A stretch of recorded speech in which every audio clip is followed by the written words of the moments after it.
El remedio universal. Por su llaga fuimos nosotros curados. Isaías 53:5. Recibí un día de esta semana un escueto comunicado que decía lo siguiente: se busca un remedio para una fe débil e insegura, especialmente para cuando Satanás quita las ganas de orar.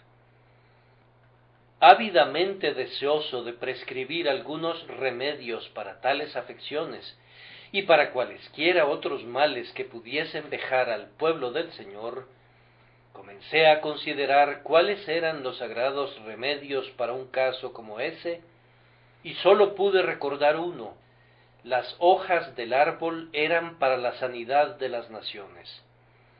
Nuestro Señor Jesús es un árbol de vida para nosotros, y por hojas yo supongo que el Espíritu Santo quiere decir los actos, las palabras, las promesas y las aflicciones leves de Jesús, todos los cuales son para la sanidad de su pueblo.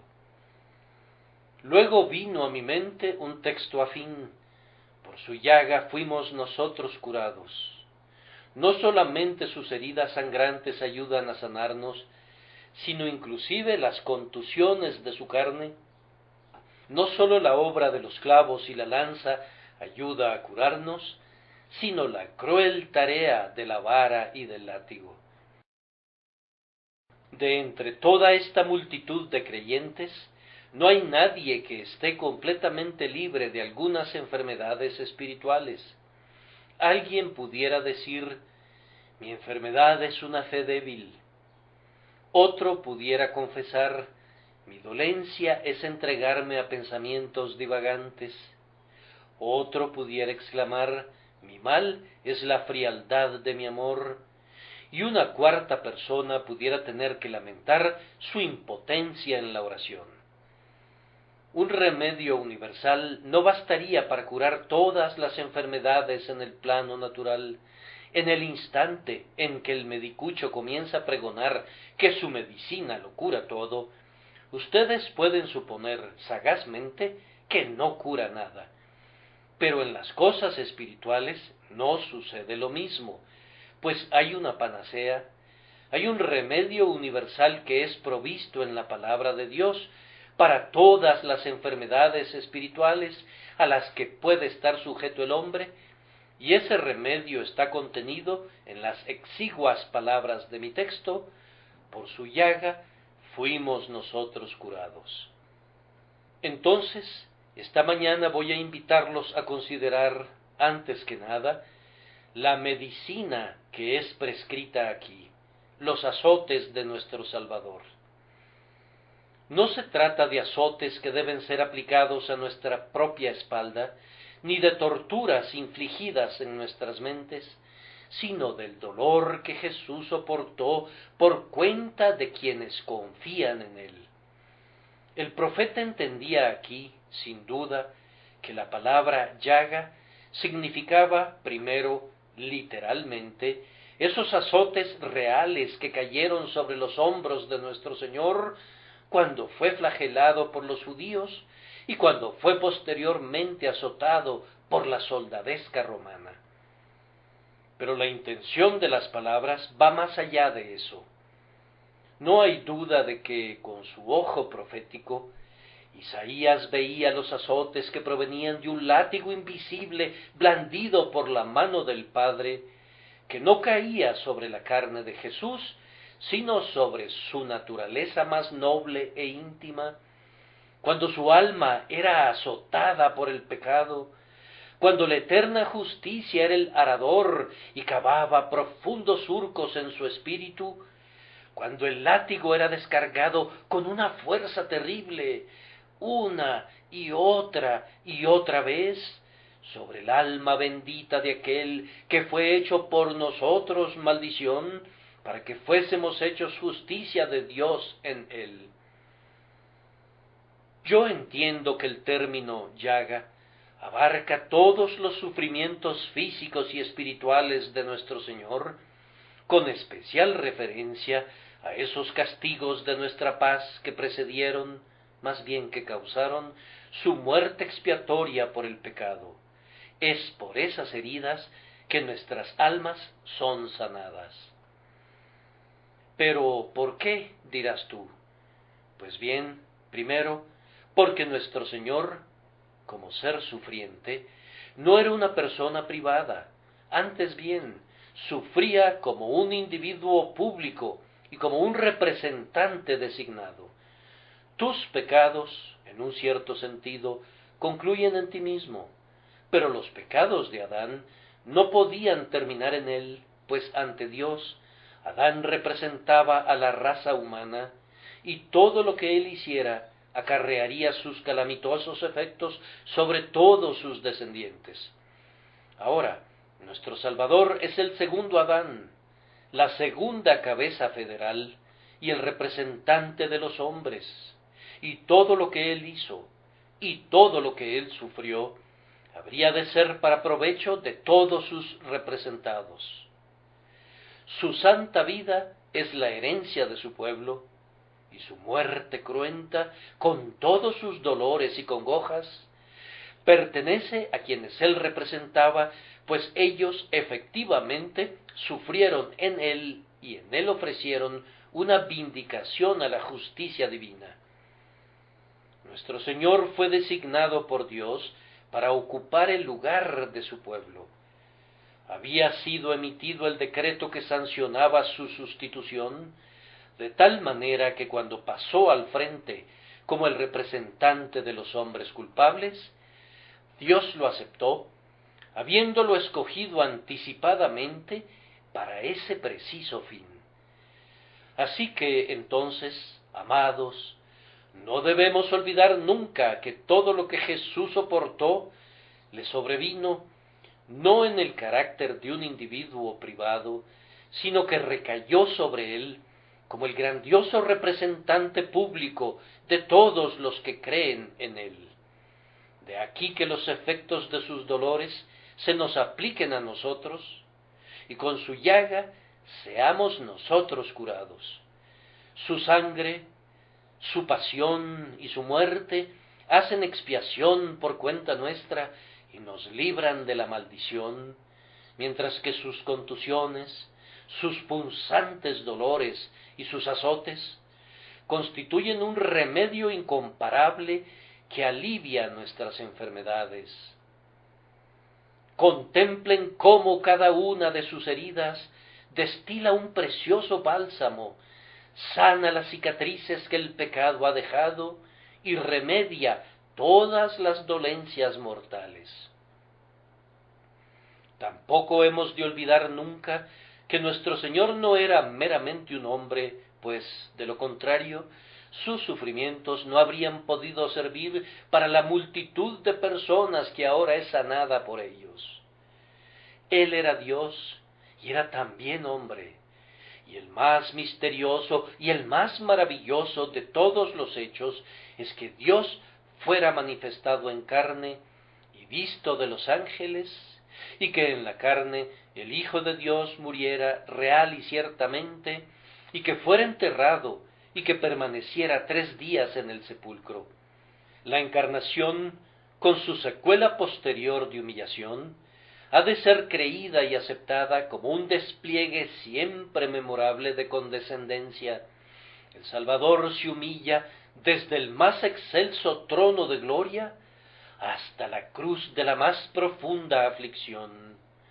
Ni los querubines ni los serafines pueden medir esa poderosa distancia.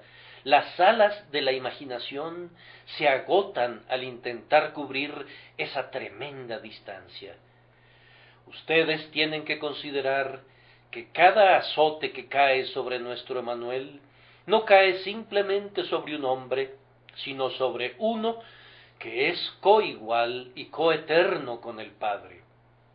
Aunque la deidad no sufrió, con todo, estaba en una unión tan íntima con la humanidad que infundió un poder sobrenatural en su cuerpo humano y sin duda le proporcionó un prodigioso valor sobreabundante ante sus crueles adversarios humanos.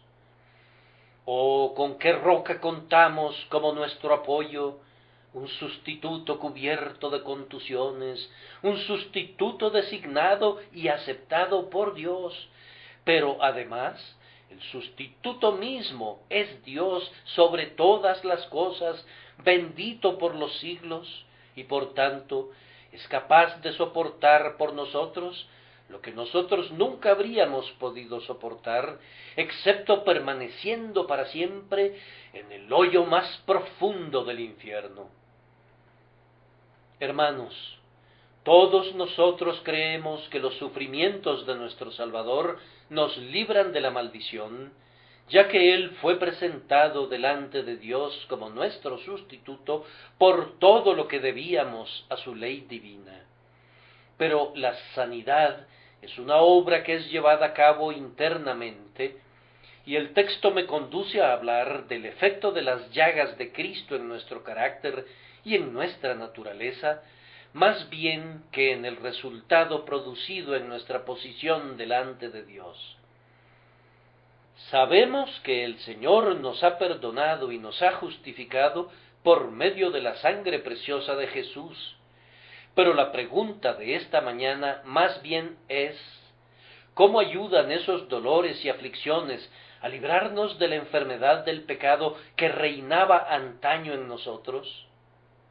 Sin embargo, era necesario que yo mencionara primero el poder justificador de la sangre de Jesús, porque aparte de nuestra fe en Jesús como un sustituto y como alguien divino, sólo en su ejemplo no habría poder para sanarnos del pecado.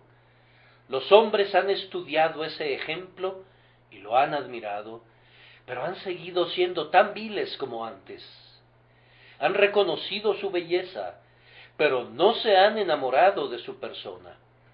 Sólo cuando han confiado en Él como un ser divino es que han llegado a sentir posteriormente la potencia de esas portentosas cuerdas de amor que su ejemplo arroja siempre en torno a los espíritus perdonados. Han aprendido a amar a Jesús y su admiración se ha tornado luego en algo práctico, pero la mera admiración, aparte del amor hacia Él y de la fe en Él, es sólo una fría y estéril luz lunar que no hace madurar ningún fruto de santidad. Amados, los azotes de Jesús operan sobre nuestro carácter principalmente debido a que vemos en Él a un hombre perfecto que sufrió por ofensas que no eran las suyas. Vemos en Él a un glorioso Señor que por amor a nosotros se hizo pobre siendo rico. Reconocemos en Él al dechado del perfecto afecto desinteresado. Vemos en Él una fidelidad que nunca podría ser sobrepasada cuando, a través de los dolores de la muerte, cumplió hasta el fin con el propósito de su corazón la salvación de su pueblo. Y al mirarlo a Él y estudiar su carácter tal como es revelado por sus aflicciones, nos vemos conmovidos por ello, y son destronados los males espirituales que nos gobernaban, y por medio del poder del Espíritu, la imagen de Jesucristo queda estampada en nuestra naturaleza. Muerto, Jesús nos justifica. Contuso, Jesús nos santifica. Sus crueles azotes son nuestra purificación. Sus contusiones son golpes contra nuestros pecados. Sus llagas mortifican nuestras lascivias. Esto baste, entonces, en cuanto a la medicina que nos cura, es el sacrificio sustitutivo de Cristo, según es entendido en nuestros intelectos y amado en nuestros corazones, y especialmente son esos incidentes de ignominia y crueldad que cubrieron su muerte con una muy profunda lobreguez y que revelaron la paciencia y el amor del sustituto. Ahora les voy a pedir, por unos breves instantes, que contemplen las inimitables curaciones obtenidas por esta notable medicina. Contemplen dos cuadros. Miren al hombre solo sin el Salvador contuso, y luego contemplen al hombre ya sanado por las llagas de su Salvador. Yo les pido que miren al hombre originalmente y aparte del Salvador. Desnudo, el hombre es arrojado del huerto del Edén, convertido en heredero de la maldición. En su interior yace oculto el cáncer letal del pecado. Si quisieran ver cómo el mal que mora en todos nosotros crece sobre la superficie, podrían contemplarlo pronto en todo su horror cerca de casa. Una o dos calles podrían conducirlos al carnaval del pecado, aunque tal vez sería mejor que no vieran una escena tan corruptora. En los infiernos del juego, en las guaridas donde se congregan los borrachos y se reúnen los ladrones en medio de juramentos, de blasfemias y de lenguaje obsceno y actos lascivos, es allí donde el pecado acecha como un monstruo plenamente desarrollado. En el hombre natural, educado y moral, el pecado duerme aparentemente igual que una víbora enroscada. Es algo que, en apariencia, no es digno de ser temido, algo apacible e indefenso como un pobre gusano. Pero cuando se le permite al hombre hacer lo que quiere, muy pronto siente el diente de la víbora y el colmillo envenenado inocula toda su sangre, y ustedes ven la prueba de su letal veneno en pecados notorios y abundantes. Los hombres quedan cubiertos con las manchas visibles de la iniquidad, de tal manera que el ojo espiritual puede ver en el carácter la lepra plenamente extendida y todo tipo de abominaciones peores que la podredumbre de las enfermedades más mortales de la carne que brotan constantemente de sus almas. Si pudiéramos ver al pecado tal como es considerado ante los ojos del Eterno que todo lo discierne, estaríamos más sobrecogidos ante el espectáculo del pecado que ante una visión del infierno, pues hay algo en el infierno que la pureza aprueba, ya que es la vindicación de la justicia, es la justicia triunfante, pero en el pecado mismo hay abominación y sólo abominación. Es algo que no concuerda con el sistema entero del universo. Es un efluvio nocivo que resulta peligroso para toda vida espiritual. Es una plaga, es una peste llena de peligros para todo lo que respira. El pecado es un monstruo, es algo abominable, es algo que Dios no está dispuesto a mirar y que los ojos puros sólo pueden contemplar con un supremo aborrecimiento. Un mar de lágrimas es el medio adecuado a través del cual el cristiano debería mirar al pecado. Si quisieras ver qué puede hacer el pecado, sólo tienes que mirar con ojos iluminados dentro de tu propio corazón. ¡Ah, cuánta malicia merodea allí! Tú odias el pecado, hermano mío. Yo sé que lo odias desde que Cristo te visitó con la aurora de lo alto. Pero a pesar de todo tu odio al pecado, has de reconocer que todavía acecha en tu interior. Tú que odias la envidia, encuentras que eres envidioso. Te descubres albergando severos pensamientos para con Dios, tú que lo amas y entregarías tu vida por Él. Te ves de pronto provocado a la ira contra el propio amigo a cuyo llamado entregarías alegremente todo tu ser. Sí, por culpa del poder del pecado, hacemos aquello que no quisiéramos hacer, y el pecado nos degrada y envilece. No podemos mirar en nuestro interior sin vernos sobrecogidos por la bajeza a la cual desciende nuestra mente en secreto. Si deseas ansiosamente ver al pecado en toda su plenitud, acércate y contempla allá abajo el abismo insondable. Escucha esas abominaciones blasfemas. Si tienes el valor, Escuche esos gritos entremezclados de miseria y pasión que suben de Tophet, de las moradas de los espíritus perdidos. Allá el pecado está maduro, aquí está verde. Aquí vemos su oscuridad como sombras del atardecer, pero allá es 10 veces de noche. Aquí esparce tizones, pero allá sus conflagraciones inextinguibles llamean por los siglos de los siglos. Oh, si tuviéramos gracia para ser libres del pecado ahora, esa liberación nos salvaría de la ira venidera. El pecado, en verdad, es el infierno en embrión, es el infierno en esencia, es el infierno ardiendo, es el infierno emergiendo de la concha. El infierno no es sino el pecado manifestado y desarrollado en plenitud.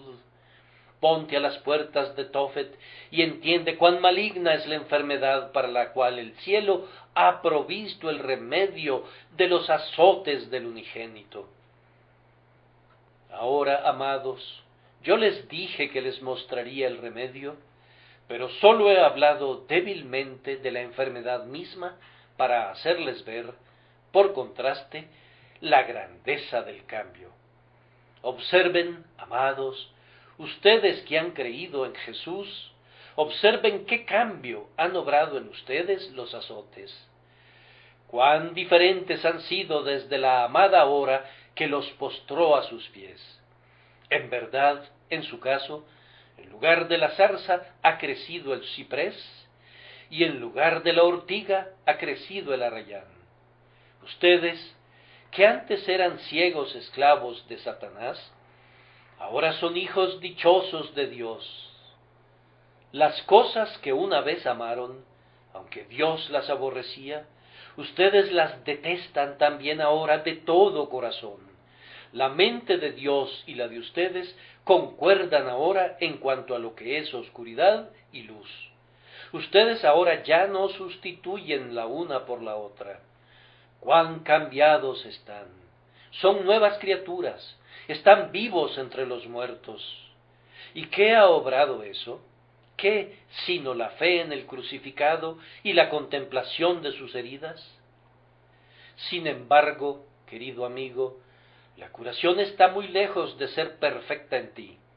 Si tú quisieras contemplar la perfecta salud espiritual, mira hacia allá, a aquellos ejércitos vestidos todos con mantos blancos, que jubilosos son sin mancha delante del trono de Dios.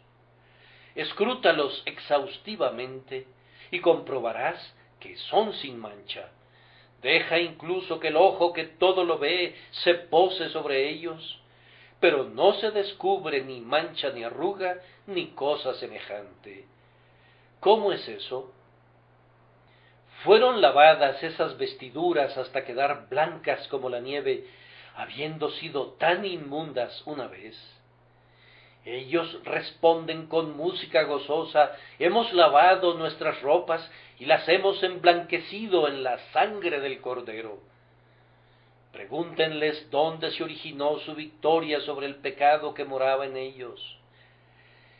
Ellos, al unísono, atribuyen sus victorias al Cordero y sus conquistas a su muerte.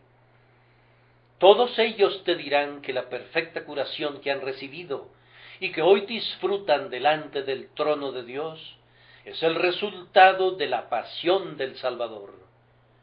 Con su llaga dicen millares de millares con una voz que es tan potente como el trueno y que es tan dulce como arpistas que tañen sus arpas: por su llaga fuimos nosotros curados.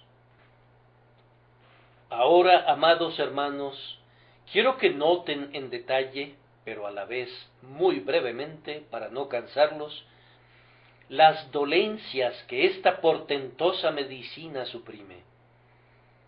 No voy a intentar leerles una lista completa de dolencias, pues son más numerosas de las que pudiera contar, pero aunque sean muchísimas, no hay una sola que no pueda ser curada por los azotes de Jesús. Quisiera recordarles primero que la gran raíz de todo mal, la maldición que cayó sobre el hombre a través del pecado de Adán ya ha sido eficazmente suprimida.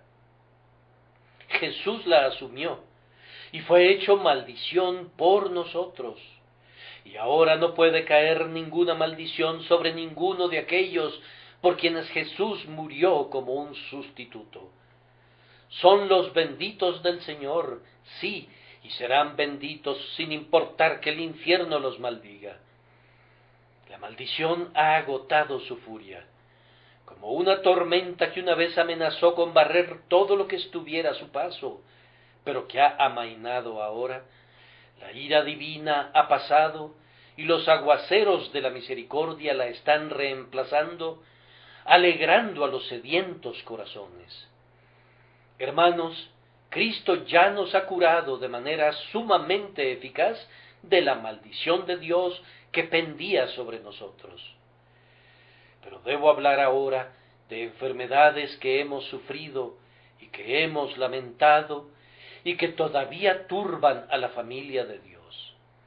Una de las primeras enfermedades que fue curada por los azotes de Cristo fue la manía de la desesperación. Recuerdo muy bien cuando yo pensaba que no había esperanza para mí. Mi corazón se preguntaba, ¿cómo es posible que mis pecados pudieran ser perdonados de manera consistente con la justicia de Dios? Planteaba a mi alma esa pregunta una y otra vez, pero no podía encontrar ninguna respuesta del interior, e incluso cuando leía la palabra, aunque estaba muy claramente allí, no percibía la respuesta a esa gran pregunta. Pero, amados, cuando entendí por primera vez que Jesucristo ocupó el lugar de quienes creen en Él, y que si yo confiaba en Él, mis pecados serían todos perdonados por haber sido castigados en la persona de mi bendito sustituto, entonces ya no tenía más motivo de desesperar. Entonces escuché la palabra del Evangelio y sentí, hay esperanza para mí, inclusive para mí. Cuando entendí que no se esperaba nada de mí para mi salvación, sino que todo debía venir de Jesús, que yo no debía ser herido, ni debía ser conducido a sufrir, sino que Él había sido golpeado y había sido hecho sangrar por causa mía, y que mi vida debía ser encontrada en su muerte y mi curación en sus heridas, entonces brotó la esperanza, una ávida esperanza, y mi alma acudió a su Padre y a su Dios con amorosas expectativas. ¿No les sucedió lo mismo a ustedes? Amados, ¿pudieron tener alguna vez una consoladora confianza en Dios sin haber visto las llagas de Jesús? Si están envueltos en una paz que no provino de las contusiones de Cristo, yo les imploro que se deshagan de ella, pues es una presunción que seguramente los destruirá. La única paz segura, sólida y permanente que podría poseer jamás un palpitante pecho humano que jadea dolorosamente bajo la opresión del pecado, es la que surge de mirar al bendito Hijo de Dios que derramó sus flujos vitales sobre el madero para que fuéramos salvados por Él. Los azotes de Cristo son el verdadero remedio contra la manía de la desesperación. Luego, si experimentamos una dureza de corazón y se presenta una afección del alma bien conocida como el corazón de piedra, no podemos obtener la blandura excepto que nos quedemos largamente al pie de la cruz, sí, a menos que permanezcamos siempre allí. Cuando yo mismo me siento insensible a las cosas espirituales, y me avergüenza decir que no es un sentimiento inusual, cuando quisiera orar sin poder lograrlo, cuando quisiera arrepentirme sin poder hacerlo, cuando si se siente algo es únicamente el dolor de descubrir que no se puede sentir, descubro siempre que no puedo flagelarme para volverme sensible a través de las amenazas de Dios o de los terrores de la ley. Pero si acudo a la cruz como un pobre ser culpable, justo como lo hice hace años, y si creo que el Redentor ha quitado todos mis pecados, por negros que sean, y si creo que Dios no puede condenarme, ni lo hará, por endurecido que esté, el sentido del perdón comprado con sangre disuelve pronto el corazón de piedra. Yo no creo que haya algo que pueda derretir el hielo dentro de nosotros tan eficazmente, ni que pueda deshacer los grandes glaciares de nuestra naturaleza interior tan rápidamente como el amor de Jesucristo. Oh, hombre, eso te ablandará, creará un alma en el interior de las costillas de la muerte. Hay una energía secreta dentro del corazón, sobre el cual está colocado el dedo de la mano crucificada, que hace que el alma despierte de sus sueños fatales. Cristo tiene la llave de la casa de David, y él puede abrir la puerta de tal manera que ni el hombre ni el diablo pueden cerrarla, y de ese corazón abierto provendrán pensamientos piadosos, aspiraciones celestiales, pasiones sagradas y resoluciones de naturaleza celestial. El mejor remedio para la indiferencia se encuentra en los azotes de Jesús. Oh creyente, si miras las gotas de sudor sangriento, ¿no te derretirás? Si ves a Jesús siendo besado por el traidor, si lo miras cuando es arrastrado por la soldadesca, calumniado por testigos falsos, juzgado por crueles adversarios, abofeteado por los soldados, profanado por los escupitajos, si lo miras posteriormente acosado a lo largo de las calles de Jerusalén, y luego atado a la viga transversa, si lo contemplas derramando la sangre de su vida bendita por amor a nosotros, sus enemigos, si toda esta tragedia no te derrite, ¿qué cosa podría hacerlo? Oh Dios del cielo, si no sentimos ninguna ternura en la presencia de tu Hijo moribundo, nuestras almas han de estar construidas con un acero endurecido por el infierno. A ratos los creyentes están sujetos a la parálisis de la duda, y acaba de decirlo ahora mi amigo en su petición de un remedio. Esa parálisis puede ir acompañada de una rigidez de la articulación de la rodilla de la oración. Y cuando esas dos afecciones se juntan, entonces sufrimos una complicada enfermedad que no es fácil de prescribir. Pero para el Señor es fácil hacerlo, pues vean aquí el remedio. Por su llaga fuimos nosotros curados. La sangre de Cristo es letal para la incredulidad. Una visión del crucificado deja muda a la incredulidad, de tal manera que no puede expresar ni una sola palabra de cuestionamiento, en tanto que la fe comienza a cantar y a regocijarse al ver lo que hizo Jesús y ver cómo murió Jesús. ¿Quién no oraría al ver la sangre de Jesús sobre el propiciatorio? La consideración del nuevo camino viviente que Cristo ha abierto con su sangre, una visión del velo del cuerpo del Salvador rasgado por su muerte, como mínimo ha de inducir a los hombres a orar. Pienso que podría blandir argumentos que pudieran ser bendecidos para conducir a los hombres a ponerse de rodillas, tales como el peligro de un espíritu desprovisto de oración, o la influencia enriquecedora del propiciatorio, o los deleites de la comunión con Dios, y muchas otras cosas. Pero después de todo, si la cruz no pone de rodillas a un hombre, nada lo hará.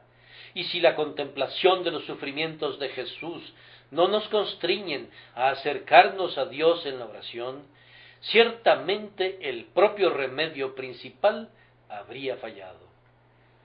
Hay algunos santos que sufren de aletargamiento de alma. La llaga de Cristo es lo mejor para vivificarlos. La falta de vida perece en la presencia de su muerte, y las rocas se rompen cuando la roca de la eternidad es vista como un escondedero para nosotros. ¿Quién puede pensar sin admirar? ¿Quién puede oír sin sentir nada? Ver expirar al Señor de la vida y con todo conservar un corazón de acero. Muchas personas están sujetas a la fiebre del orgullo, pero una visión de Jesús en su humillación, sufriendo tal contradicción de pecadores, tenderá a hacerlas humildes. El orgullo depone su penacho cuando oye el grito: «He aquí el hombre», en la compañía de alguien tan grandioso que soporta tan grande escarnio. No hay lugar para la vanidad.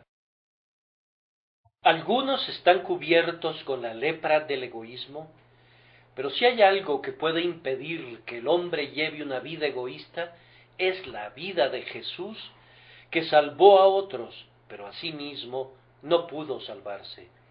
Los avaros y los glotones y quienes se buscan a sí mismos no aman al Salvador, pues toda su conducta los reprocha. A algunos les sobreviene a menudo el ataque de la ira.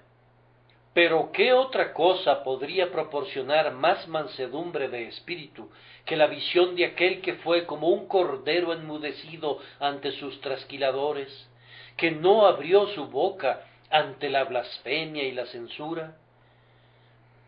Si alguno de ustedes siente la agobiante tuberculosis de la mundanalidad o el cáncer de la avaricia, pues enfermedades tan repugnantes como esas son comunes en Sión, los gemidos y aflicciones del varón de dolores, experimentado en quebranto, comprobarán ser un remedio. Así como las sombras se desvanecen delante del sol, así también todos los males huyen delante del Señor Jesús. Maestro, átanos a tu cruz. No temeremos ningún naufragio fatal si estamos sujetos allí. Líganos con cuerdas a los cuernos del altar. Ninguna enfermedad puede acercarse allí, pues el sacrificio purifica el aire. Salvador, si sólo pudiéramos tener tu cruz ante nuestros ojos, podríamos atravesar incólumes el infierno a pesar de su vapor pestilente. No sería posible que toda la blasfemia de los demonios y de los más viles de los hombres pudieran contaminar nuestros espíritus ni siquiera por un momento, si tu sangre fuera rociada siempre sobre las tablas de nuestros corazones y tu profunda humillación estuviera siempre presente en nuestras mentes. El olvido de los azotes nos conduce a caer en la enfermedad, pero el dulce recuerdo de la pasión y la bendita absorción en el misterio de la muerte del Señor seguramente echarán fuera de nosotros todos los males e impedirán que retornemos a ellos de nuevo. Ahora debo proseguir a un cuarto punto. Observen cuidadosamente las propiedades curativas de la medicina de la que hemos estado hablando. Ustedes han oído en detalle acerca de algunas de las enfermedades, así como también de su cura a gran escala. Ahora observen las propiedades curativas de la medicina.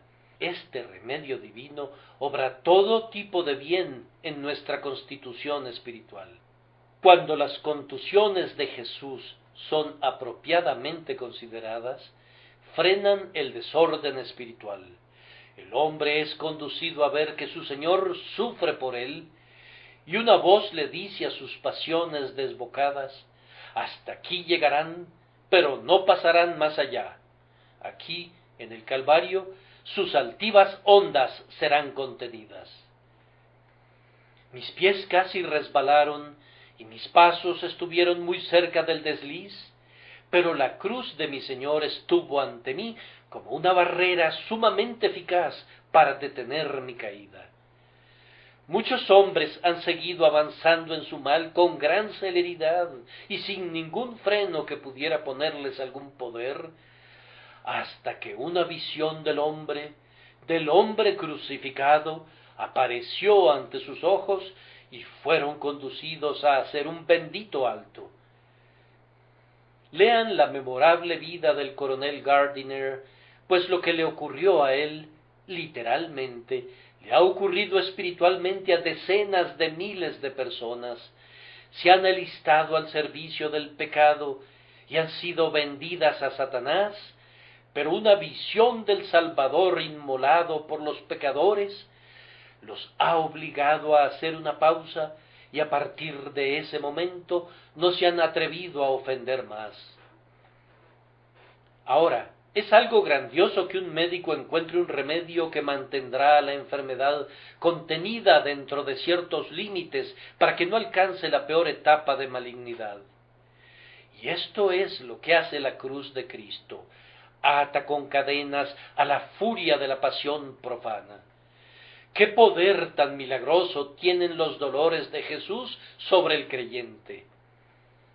Aunque su corrupción está todavía en su interior, ya no puede tener dominio sobre él, pues ya no está más bajo la ley, sino bajo la gracia. Es todavía un hecho más feliz que el pecado ser en breve totalmente abolido, pero detenerlo, mientras no sea erradicado, no es de ninguna manera algo trivial. A continuación, esta medicina aviva todos los poderes del hombre espiritual para resistir la enfermedad. Por su llaga fuimos nosotros curados, porque una visión de Jesucristo vivifica nuestra naturaleza nacida de nuevo. Nos prohíbe vivir al pobre ritmo agonizante que es tan natural a nuestra desidia. No podemos tener a Cristo ante nuestros ojos y proseguir nuestro camino al cielo adormecidos como si la obra espiritual fuera sólo un sueño, un mero juego de niños. Aquel que verdaderamente ha ido al pretorio donde Cristo fue azotado y ha visto los torrentes de sangre que brotaban cuando golpeaban sus heridos hombros, y ha sentido que todos debían ser merecidamente para él, experimenta que su pulso espiritual es vivificado y que toda su vida espiritual es sacudida. Este fuego ha ayudado a quemar al pecado para sacarlo fuera de su nido. Este poder dentro del alma ha montado una contraofensiva y ha hecho retroceder a los poderes de la iniquidad. Los azotes de Jesucristo tienen también otro efecto curativo: restauran al hombre la fuerza que perdió por causa del pecado. Hay un poder restaurador en esta sagrada medicina. Él lleva mis pies descarriados de regreso a los caminos que abandoné, y el camino de regreso pasa por la cruz. Él restaura mi alma, y el alimento que me proporciona es su propia carne y sangre. Después de que el pecado nos condujera a la enfermedad y la enfermedad nos condujera a la debilidad, no hay un medicamento restaurador bajo el cielo que sea igual a vivir en un constante sentido cotidiano de los sufrimientos vicarios de Jesucristo. Nos anima su dulce amor tan claramente mostrado en sus tormentos en el Gólgota. Sentimos que con un Salvador que siempre cuida de nosotros, no necesitamos alarmarnos. Esta medicina también alivia la agonía de la convicción. La angustia del corazón desaparece cuando vemos que Jesús lleva el castigo de nuestra paz. Quien se acerca a la cruz de Cristo y confía en Él, siente que aunque el pecado está todavía presente en él, y se lamenta por ello, hay un motivo de regocijo, porque entiende que Cristo ha vencido a sus enemigos y los ha llevado cautivos, atados a las ruedas de su carro. Venceré, dice, y no siente la intensidad de la presente lucha. Mi pecado es quitado para siempre, dice, pues Jesús murió y no hay espacio para el remordimiento o el terror o la desesperación. Bebe del vino adobado del amor expiatorio y no recuerdes más tu miseria, oh tú, heredero de la inmortalidad, que estás cargado de pecado. Pero lo mejor de todo es que la llaga de Cristo tiene el poder de erradicar el pecado. Lo arranca de raíz, destruye a las bestias en su guarida, mata el poder del pecado en nuestros miembros.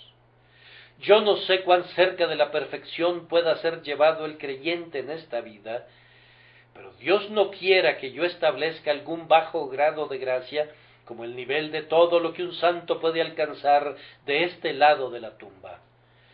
Yo no me atrevo a limitar el poder de mi Señor en lo tocante a cuánto puede someter al pecado en el creyente, incluso en esta vida, pero yo no espero ser perfecto nunca mientras no me deshaga de esta caparazón mortal. Sin embargo, el grandioso resultado es glorioso. Nuestra herencia es la perfección absoluta. Seremos liberados de la más mínima tendencia al mal. No quedarán en nosotros más posibilidades de pecar de las que hay en la persona de nuestro Señor mismo. Seremos tan puros como el propio Santo Dios Trino, tan inmaculados como el Salvador siempre libre de pecado, y todo esto será por medio de las llagas de nuestro Señor. Después de todo, la santificación es por la sangre de Cristo. El Espíritu Santo la realiza, pero el instrumento es la sangre. Él es el médico, pero los sufrimientos de Cristo son la medicina. El pecado no es destruido nunca excepto por la fe en Jesús. Todas tus meditaciones acerca del mal del pecado, y todos tus temblores ante su castigo, y todas tus humillaciones de alma y las postraciones, no matarán nunca al pecado. Es en la cruz que Dios ha construido una horca poderosa en la cual cuelga el pecado para siempre y lo mata. Está allí, en el Gólgota, pero únicamente está allí. El gran lugar de la ejecución, el Tyburn de nuestra iniquidad, está allí donde Jesús murió. Creyente luchador, debes recurrir a las agonías de tu Señor y debes aprender a ser crucificado con Él para el pecado, pues de lo contrario nunca conocerás el arte de dominar tus bajas pasiones, ni de ser santificado en el Espíritu. He procurado descubrir de esta manera la fuerza curativa que radica en la llaga de Jesús. Ahora, en quinto lugar, y muy brevemente, me temo que ustedes van a pensar que son demasiadas divisiones y muy pesadas, pero no puedo evitarlo.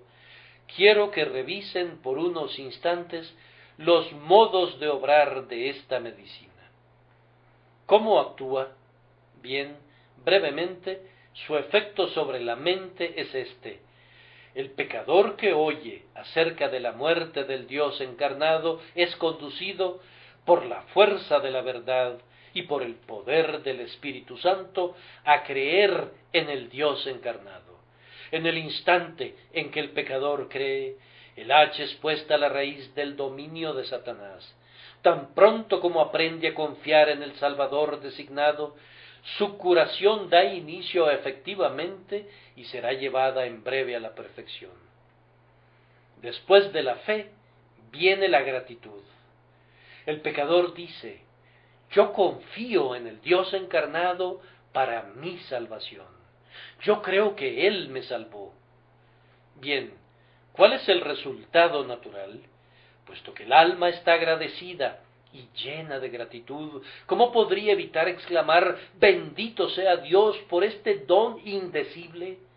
Bendito sea su amado Hijo, que tan gratuitamente entregó su vida por mí.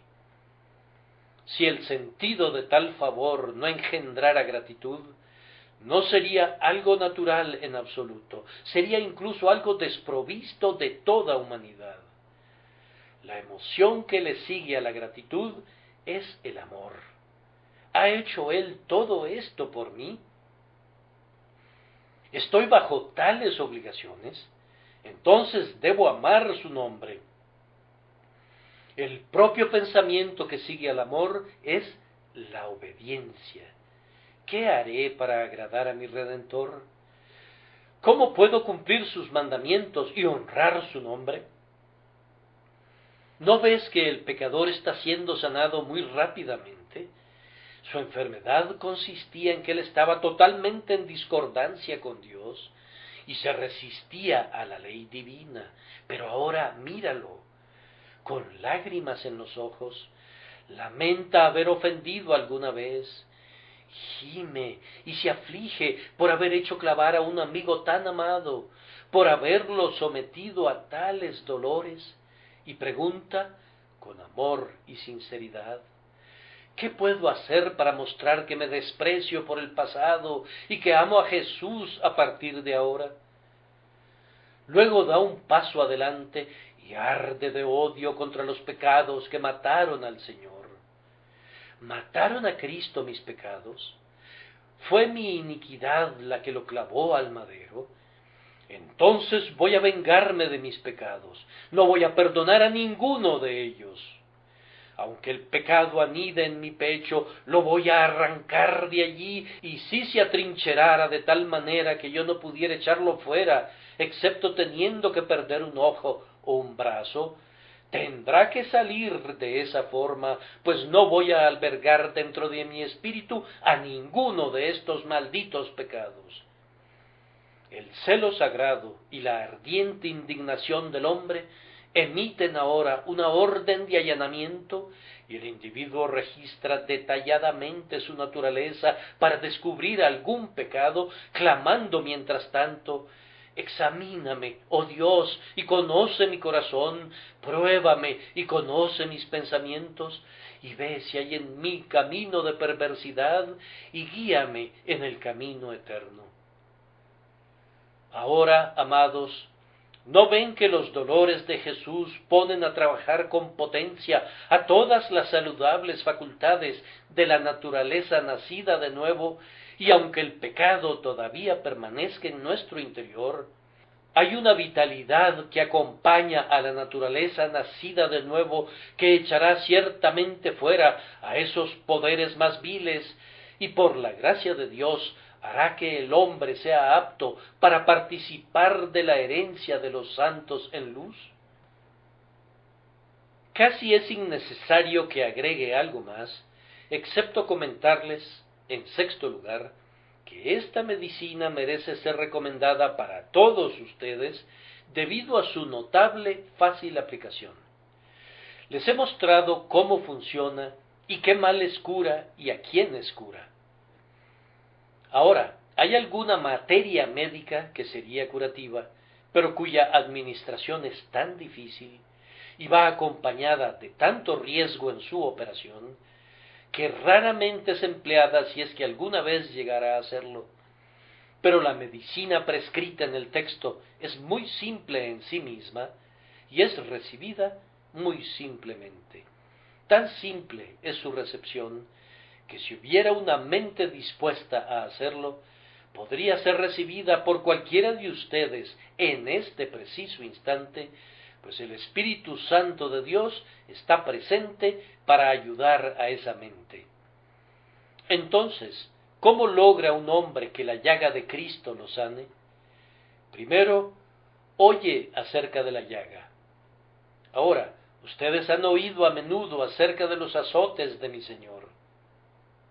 A continuación, la fe viene por el oír, esto es, el oyente cree que Jesús es el Hijo de Dios y confía en Él para que salve su alma.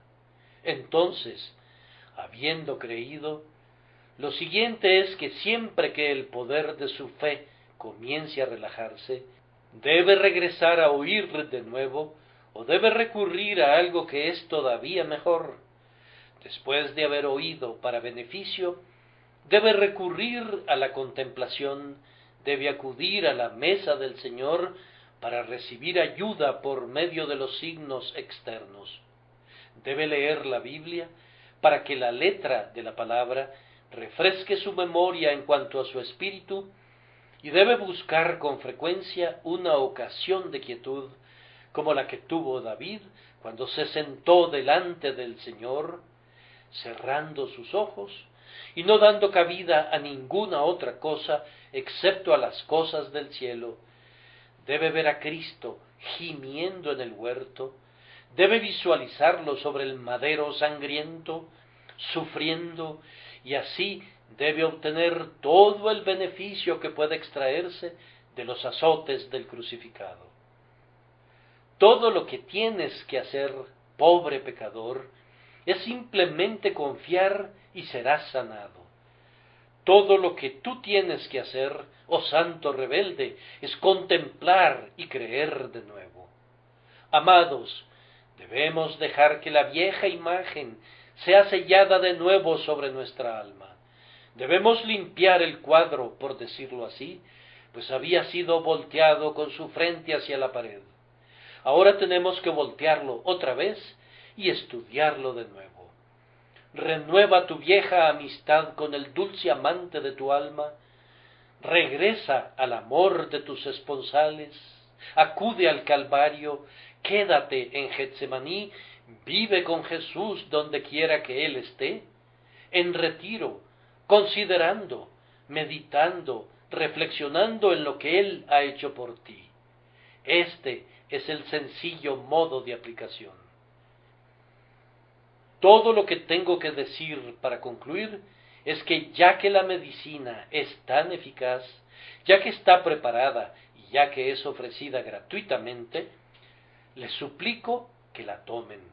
Tómenla, hermanos, ustedes que han conocido su poder en años pasados. No permitan que continúen las rebeliones, antes bien, acérquense a los azotes de nuevo. Tómenla, ustedes que dudan, para que no caigan en la desesperación. Acérquense a los azotes otra vez. Tómenla, ustedes que están comenzando a confiar en ustedes mismos y a ser altivos. Ustedes necesitan esto para postrarse rostro en tierra delante de su Señor.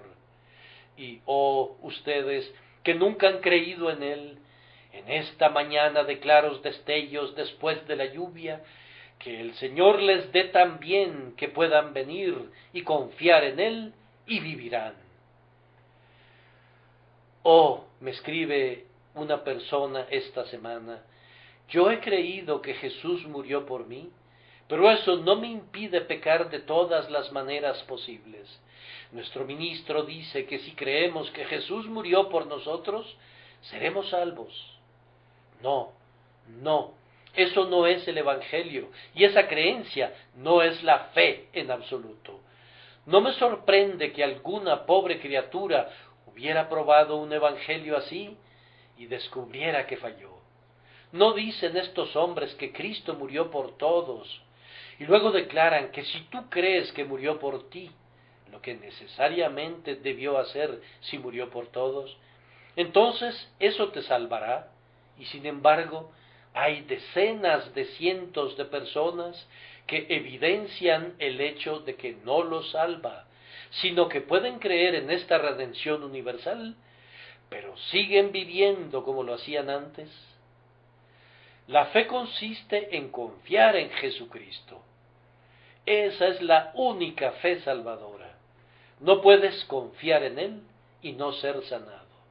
No puedes poner tu confianza en Cristo y seguir siendo tal como eres, pues hay un poder en Cristo que es aplicado por la fe, que cambia el carácter y convierte al pecador en un hombre nuevo para alabanza y gloria de Dios. Que el Señor los bendiga por su misericordia. Amén.